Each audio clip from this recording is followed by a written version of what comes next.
trazemos aqui ao estúdio o Orivaldo Reguim, que é o secretário de Saúde, Faro, para falarmos de assuntos aí, inclusive de saúde, nesta época do ano, sobretudo. Bom dia, Faro. Obrigado pela presença. Bom dia, eu que agradeço aí a oportunidade.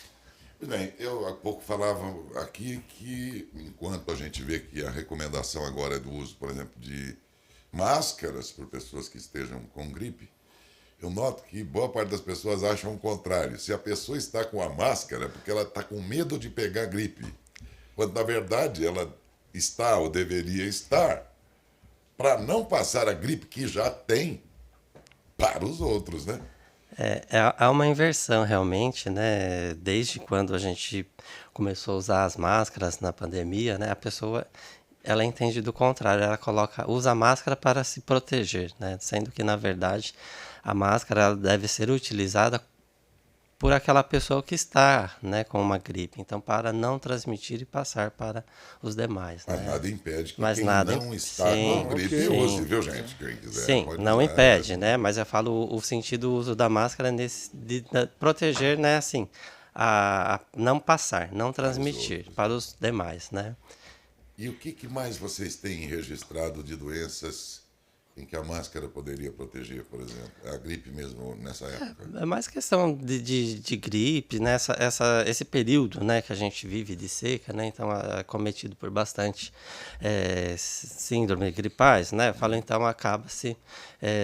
a gente orienta as pessoas nesse período, né, quem está com sintoma gripal, utilizar a máscara, né, para que não haja aí uma contaminação aí total, né, de todo mundo, vamos dizer assim, né? Na sexta-feira foi emitida uma nota por parte da assessoria de imprensa de uma recomendação da sua secretaria. Sim. Para que os estudantes que apresentarem os sintomas passassem a utilizar. Gostaria que você falasse um pouco sobre isso. Tá. Vou até explicar como ocorreu tudo isso. É que no grupo, né, que a gente tem junto com o pessoal da área da educação, né, nós estamos falando da importância da vacinação e que foi aberta a vacinação para todas as faixas etárias, né? E eu fiz um comentário dizendo, caso haja algum aluno, né, que esteja com sintoma gripal, recomenda-se o uso da máscara e asepsia das mãos com álcool gel 70%. Isso acabou gerando aí uma informação meio aqui distorcida, que estava sendo obrigatório, né? E, na verdade, a gente não está obrigando nada, a gente só está recomendando, né? Isso não só para os alunos, mas para todas as pessoas, né, que nós vivemos em sociedade. Então, se nós usamos o transporte coletivo, outras áreas coletivas que a gente frequenta, então estamos com sintomas gripais, devemos utilizar a máscara, né, para proteger as outras pessoas, né, não passar a gripe para as demais pessoas. Então, aí, em virtude dessa informação, né, confusão, então a gente... A informação estava errada, esse microfone que está? Sim. A informação estava errada ou... Entenderam errado. Entenderam de forma ampliar o entendimento da fala, né? Transformaram uma recomendação, inclusive que era apenas para na sala de aula, não é para estar na sala de aula, numa obrigação. Aí, sexta-feira, virou um pandemônio. Isso, logo obrigando a usar máscara. Nossa. Né? Logo pela manhã, o secretário da Educação, né, questionando com relação a essa recomendação, que a gente, né, essa obrigatoriedade. E, na verdade, eu expliquei a ele que a gente tinha feito um comentário no grupo e que a gente recomendava o uso de máscara, né, com os alunos que estivessem com sintomas, né, reforçando essa medida né, de proteção aos demais. Por isso que há pouco eu dizia aqui, né, sobre comunicação, né? Precisa ver se o que ouve com H, né, o que você ouve com O, ouve mesmo com H. Com H. Né? Porque para confundir é facinho. Facinho. Né? E estava assim, muito bem explicado, né? O texto estava assim, caso haja sintomas gripais, recomendamos o uso de máscaras, né, e asepsia das mãos, né? Foi assim, bem, caso haja, né? Você lembra da história do telefone sem fio? Mais ou menos isso. Qual a história dele? O telefone sem fio, que começava a falar, começava numa brincadeira, até chegar no último, que chegava todo distorcido a informação. Sim, isso. Bem... Exatamente isso. É a primeira. Cada um parece que eu tô vendo. Você viu só? A secretaria tá obrigando. Aí, meu amigo. Aí vai embora. Aí vai embora. Mas Eu falo, tem um sentido, né, meio que distorcido daquilo que foi passado, mas de certa forma é bom que a gente já soltou um informe, né, dizendo com relação, né, ao uso em geral para a população inteira, né, não somente aos alunos, né, como a gente vive, né, os alunos vivem fechados a maior parte do tempo dentro da sala de aula, né, e esse período então é muito propício, né, estar com algum sintoma gripal, então por isso a gente faz essa recomendação, né. Não só aos alunos, mas para todo mundo que está com sintoma gripal, utilizar a máscara. E esse é um dado importante, Déris, porque agora começa a esfriar, fecha tudo, né? E fecha a janela e desliga o ventilador e não liga o ar, aí... Vira todo mundo fechado, né? É uma panela de pressão, uma panela de pressão, exatamente. De vírus. Eu falo às pessoas, né, nesse período mais frio, vento um pouquinho mais gelado, né? Então as pessoas, o hábito é se fechar, né? Só que aí nessa questão do fechar é onde a gente faz com que, né, todo mundo respirando aí o mesmo ar, aquela coisa, então uma propagação aí de vírus, né, e doenças também. Então é bem maior. E puxando um gancho da matéria anterior, né, que a gente viu que tem uma parte da população que não sabe ainda nem descartar o lixo, eu fico pensando, se sequer sabemos onde jogar direito o lixo, ou se sabemos fazemos errado de propósito, será que nós vamos aprender a usar máscara um dia como os orientais, por exemplo, sempre que estiver com a gripe? Olha, é que eu falo, é uma briga constante, né? Eu falo, na época do Covid, né, a gente estava obrigatório o uso da máscara, né, por todos. Tinha aqueles que não queriam usar. Em contrapartida, tem aqueles que queriam usar e queria que o poder público disponibilizasse todas as máscaras possíveis para eles, né? Então tinha toda essa questão. Mas eu falo que a população brasileira ela é bem, no sentido, falo que ela é bem solta, né? Bem tranquila. Desculpa, né? o que eu vou dizer. Pode falar. Folgada. O assistencialismo, né? Elevou a um patamar a preguiça e a folga. É isso que está acontecendo com a gente. Desculpe, agora há pouco demos a notícia. Para você estudar, se você for estudar, te damos 200 conto por mês. Eu nunca imaginei que um dia para ir para a escola buscar o meu futuro, e a escola pública está aí, Sim. eu ia ganhar R$200 para isso. Honestamente. Eu acho que nós vamos rever esse assistencialismo aí e trocá-lo, assistencialismo, por promoção social da pessoa. Elevá-la a um patamar em que ela própria se supra, sim, ao invés de ficar alimentando, né, o assistencialismo todo. Desculpe dizer, uma parte é folgada. Você não vai dizer isso porque você é uma autoridade, você tem que tomar alguns cuidados. Eu não. Sim. Né? Eu já estou numa idade que para mandar é fácil. Né? Então, é folgado o povo brasileiro. Sim. Mal acostumado. Mal acostumado. E sempre exigindo do poder público as benesses, né? Porque aqui todo mundo vem da pobreza, rapaz. A transferência da responsabilidade. Transferência de responsabilidade, Isso a gente vê constantemente, diariamente, né, no nosso... Quando eclodiu... Faz parte da nossa rotina, né? Essa transferência de responsabilidade. Quando eclodiu a situação da dengue, eu me lembro muito bem, o pessoal queria que a rede básica distribuísse repelentes. Eu falo, a arbovirose, né? No caso aí, a dengue, a gente sabe, mais de 80% dos casos estavam dentro das residências, né? Isso é dados estatísticos, né? Não é o Faro está inventando, ele está falando para tirar a responsabilidade do poder público, não é isso não. Mas é uma realidade, né? Os criadouros estão dentro das residências, né? Então, assim, que no entanto, nós, nesse período de janeiro, que nós começamos, meados de janeiro até março, nós tiramos 19 toneladas de lixo de dentro das residências. 19 toneladas. Há um momento em que o setor público pode estar errando e a gente tem que ter mesmo essa inquietação e da crítica. Sim, faz parte. Mas, em geral, para ficar só nesse exemplo aqui, lá na tua secretaria, lá na sede da secretaria que você representa, tem algum criador de... Vocês têm lá um grande berçário de pernilongo? Não, jamais.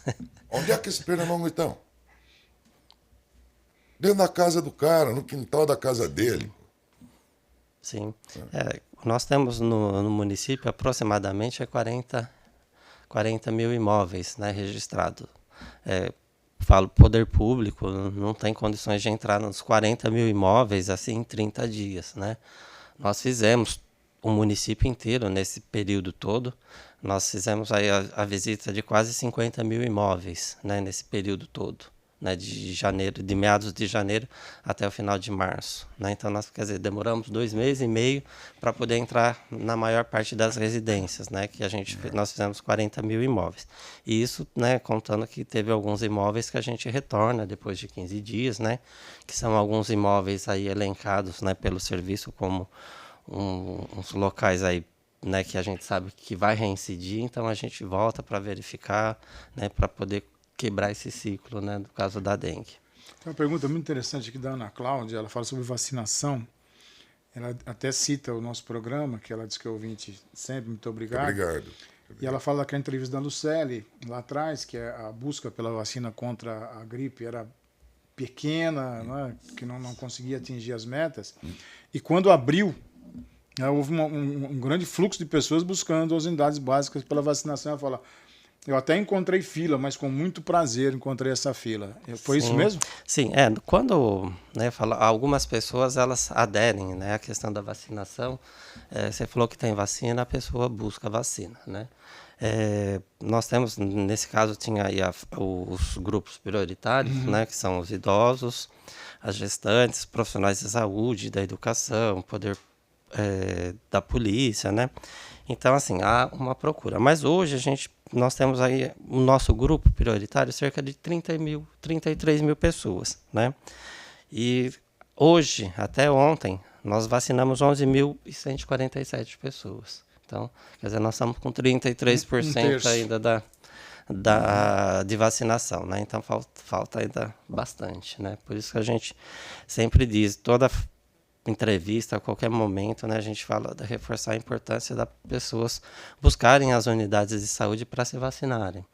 Né? Voltando àquela questão da vacinação da dengue, né, que nós recebemos aí de 10 a 14 anos. Nós recebemos 1.879 doses, até hoje nós fizemos 1.200 doses, quer dizer, tem ainda 600 doses ainda. Tem 600 doses ainda disponíveis. Que é praticamente, né, um terço. E esse episódio foi interessante porque vieram 1.700. Logo que chegaram as vacinas, eu me lembro que a gente tentou uma estimativa do público que é o adolescente, né, aquela fase ali da vida, que deveria ser vacinado. E descobrimos que seria algo em torno de 5 mil no município. Sim. E criticamos, eu pelo menos critiquei o governador, dizendo como é que o governador manda 1.700 vacinas para um município que tem 5 mil para serem vacinados. Meus amigos, das 1.700 que vieram, depois de muito implorar, quantos foram vacinados? 1.268. E ainda está sobrando do lote, que se viesse 5 mil, estava com 4 mil e poucas vacinas guardadas ainda. Sim. 30, vamos colocar 30 e poucos por cento dos vacinados. Folgado. Né? E assim, nós fazemos várias alternativas, né? A gente faz busca ativa, vai até as escolas, orienta, solicita, né, aos professores aí que passem essas informações, né? Solicita para os pais levarem as carteirinhas, né, para que a gente possa ver essas crianças que estão sem vacina, para a gente poder atualizar a carteira de vacinação. Mas mesmo assim a gente vê que é difícil, né? Nós vamos cair naquela história do menino de 10 anos, o pai tem que levar. Aí sim, não leva. Sim. Já foram 2 sábados, 2 dias dele, né? Sim, fizemos 2 dias dele. Os 2 dias nós tivemos uma quantidade expressiva de vacinação, mas mesmo assim é bem... O pai e a mãe, se não puderem, porque eles também têm compromisso, pede pro avô. Sim. O avô leva. Coisas absurdas. É um negócio... Tá difícil entender a gente como nação, como povo. Tá muito difícil. A gente, né, faz várias alternativas, né? Agora nós estamos abrindo a sala de vacina do Bairro Alto também. Sim. Então, aos sábados, das 8 às 17 horas, tem vacinação também no Bairro Alto. Tá? Agora, o Bairro Alto fica aberto até às 20 horas, então nós estamos estendendo o horário da sala de vacina até às 20 horas também, né, para possibilitar Tirar essas as pessoas que facilidades têm um estão trabalho, alguma apresentadas, outra né? coisa, né, que impossibilita de levá-la no horário comercial. Tá? Então, nós estamos fazendo isso para poder ampliar, né, para aquelas pessoas que não têm essa possibilidade. E aí não tem mais desculpa, né, Dário? Tem às 8 horas da noite e depois sábado o dia inteiro. Né? Porque o que faziam os nossos pais para deixarem seus trabalhos, que eles trabalhavam também, para levar a gente num único posto de saúde que existia no município, era um só. Portanto, era longe da casa da gente.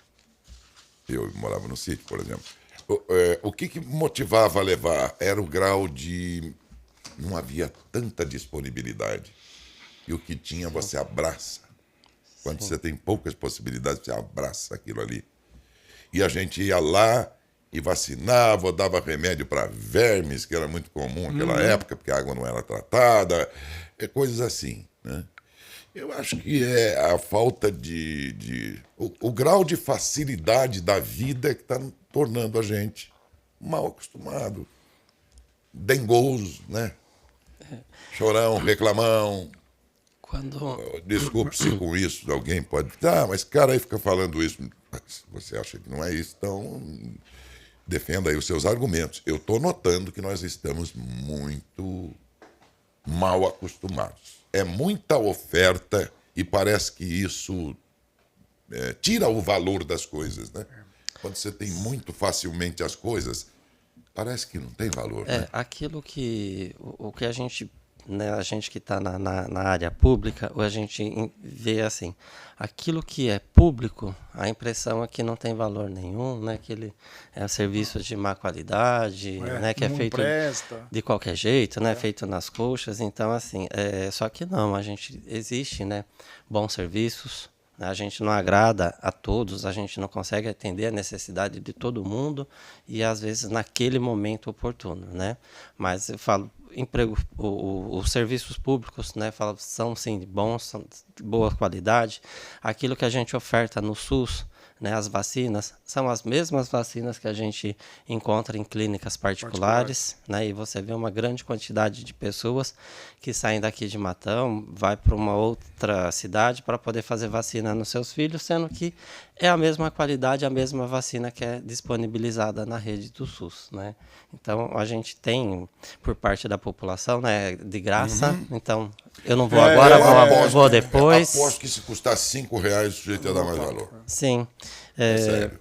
Né, eu falei, a população, eu acho que perde um pouco o interesse nesse sentido de que tá fácil, eu não vou hoje, posso ir amanhã, né? Então, agora é no sábado, deixa sábado eu vou no outro sábado, e assim acaba indo e acaba ficando, né?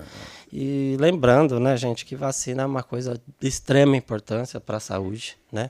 Não só da criança, do adulto, que seja, mas para toda a população, né? Eu falo, quando eu me protejo, eu protejo também os demais, né? Porque eu não pego a doença e também não vou transmitir a doença. E nós temos vacina para todas as, né, faixas etárias aí, quase todas as doenças, né? Inclusive agora nós estamos num período aí também de febre amarela circulando aqui nas redondezas, né? Tivemos caso em Descalvado, inclusive achou um primata, né, um macaco contaminado com o vírus da febre amarela. Né, lembrando que não é o macaco que transmite, né? Na verdade, ele nos alerta que há um mosquito, né, que transmite a febre amarela. Então, a gente reforça essa população que mora próximo a matas, né, em sítios, que, né, procure aí as unidades de saúde para fazer a vacina também contra a febre amarela. Eu lembro que na década de 80, eu trabalhava em Araraquara e houve um boom de vacinação contra a febre amarela. Em Araraquara foi feito no Gigantão. Era uma fila interminável, e era aquela do revólver, né? Que você de tanta gente buscando a vacina. Hoje, se acontecer, acho que não vai ninguém buscar a vacina. Eu queria só fechar. Hoje acontece a assinatura da ordem de serviço da UBS do Pinheirinho, quarto centenário. Enfim. Qual a importância disso para o setor de saúde? Tá. Hoje, né, nós somos aí contemplados pelo novo PAC e nós recebemos aí o recurso para a construção de uma unidade de saúde. A UBS do quarto centenário, hoje ela está confinada, né, entre prédio da escola, creche, tem o CRAS ali, então ela está confinada nesse espaço. E uma unidade já muito antiga, né? E pelo movimento que tem, a gente não consegue fazer todas as adequações necessárias para ela ficar até uma unidade mais acessível, né? Então a gente conseguiu esse recurso aí com o governo federal, né, através do novo PAC, e hoje a gente dá a ordem de serviço e começa a construção da unidade do quarto centenário. Então nós vamos transferir aquela unidade que está lá confinada entre as escolas ali para o Pinheirinho, né? Só um quarteirão ali de diferença, tá? Ali já tem o SAMU ao lado, né? E ali agora vai passar a ter a unidade do quarto centenário, uma unidade muito mais acessível, né? Moderna e que vai abrigar aí, né, a UBS quarto centenário e a estratégia de saúde da família também do quarto centenário. Ok, legal. Certinho? Obrigado ao secretário pela presença. Eu quero só fazer aqui uma observação, que olha, o povo brasileiro é folgado e tal. É fato também que tem pessoas que precisam socialmente serem mais justiçadas. Existem os injustiçados sociais, sim. Mas a quantidade deve ser bem menor do que aquela. Entre eles, e escondidos e se aproveitando disso, está uma grande legião, aí sim, de folgados. De folgados. Muito obrigado mais uma vez, secretário. Obrigado. Eu que agradeço a oportunidade. Estamos sempre à disposição e qualquer dúvida, esclarecimento, nós estamos lá à disposição.